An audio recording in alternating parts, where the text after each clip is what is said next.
Hello, my name is Chase, and I'm a lifeguard at the SRWC, and today I will be explaining to you, the importance and the use of learning the back float. So the back float can be, like I said, very useful.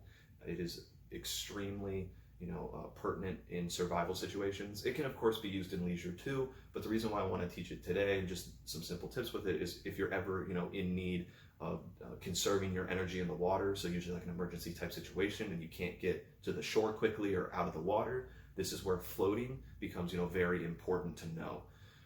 So what you do in the back float is what it sounds like. You're floating on your back to conserve energy. So this can be, you need to take a break after swimming for a long distance, or, something just happened and you need a second to process, floating on, and you don't have a flotation device on, that's when the back float, takes, when you can use the back float. So what you're going to be doing is it sounds pretty simple, but you need to practice it a couple times to get used to it.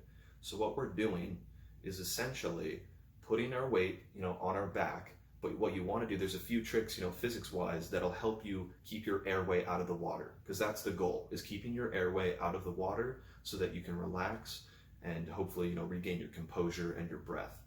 So to do that, we want to increase our surface area as much as possible.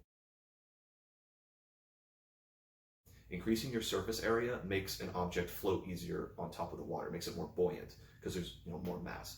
Physics, you can go into that, but that's essentially what we're doing, is increasing our surface area. So you want to spread out your limbs as much as possible and keep your neck, of course, stretched out too.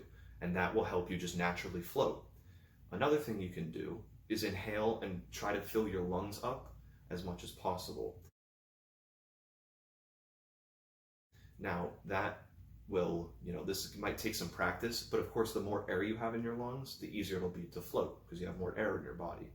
And instead of, keeping your breath out and then breathing in, it might be easier to adjust and it's easier to float if you hold kind of your breath full of air and then let it go and then breathe back in and keep it there until you need to let it go, and you can see and repeat.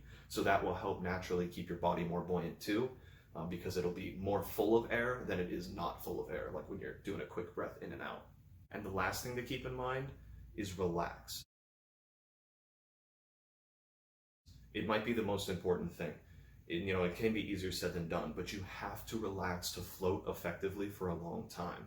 This is because if you're tense or, moving a lot, your body will fatigue very quickly in the water and it won't forgive you. So you need to relax, and that will make it easier just naturally for your body to float. And of course, practice. The more you do this, the more you get used to that feeling of just floating in the water, the easier it'll become. And once you get the hang of it, you'll be able to do it for, however long you need to do.